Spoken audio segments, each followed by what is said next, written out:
cominciare a realizzare il lievito madre partiamo dalla farina. Ce ne serviranno 50 grammi.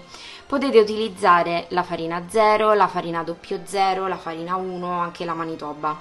Io ho scelto di utilizzare due tipi di farine diverse, questo perché intanto era quello che avevo in casa, considerando il momento storico, e sempre raggiungendo però la quantità di 50 grammi. Quindi abbiamo 30 grammi di farina di manitoba più 20 grammi di farina 00. Questo perché la farina di manitoba contiene un alto livello di proteine, quindi mettere solo la farina di manitoba incorderebbe troppo il lievito, quindi per andare a compensare, ad equilibrare il livello di proteine ho aggiunto 20 grammi di farina 00. Il secondo ingrediente è l'acqua, quindi andiamo a parlare di idratazione. Per cominciare partiamo dal 50% di idratazione, quindi 50 grammi complessivi di farina più 25 grammi di acqua. Come ultimo ingrediente, questo per dirvi che per realizzare il lievito madre veramente ci vogliono 3 cose, ci serve un attivatore. In questo caso ho scelto il miele, per la precisione 5 grammi di miele millefiori, comunissimo. Andiamo adesso quindi ad unire tutti questi nostri ingredienti all'interno di una ciotolina.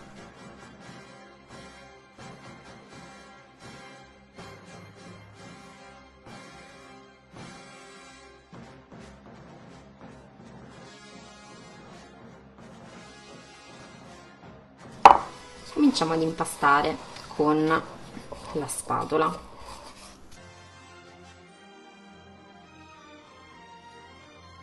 Una volta effettuato questo passaggio, non dovete essere particolarmente precisi, basta giusto una prima mescolata. Andiamo a passare il nostro impasto sul tagliere o sulla tavola o dovunque voi siate, purché sia una superficie pulita. Questo perché andremo ad impastarlo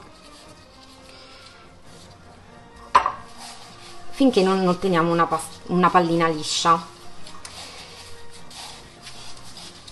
È importante fare questo lavoro a mano perché praticamente il lievito si attiva ancora di più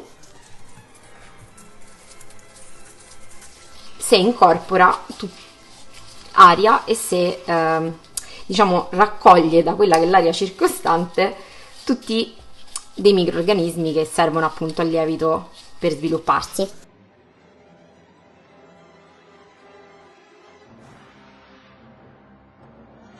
Raccogliete tutto quello che c'è e impastate. Potete impastarlo già a mano. Fate questo movimento qui, andate ad aprirlo e poi ripiegatelo all'interno.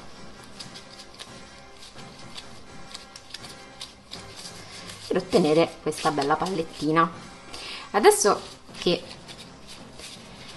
abbiamo ottenuto appunto la nostra pallettina, vi servirà un barattolo di vetro. Andiamo ad inserirla all'interno, sul fondo, così, e poi ci basterà prendere una piccola garza e un elastico. Questo perché il nostro lievito avrà bisogno di respirare durante le prime 48 ore. Quando saranno passate queste 48 ore ci rivedremo per la seconda parte.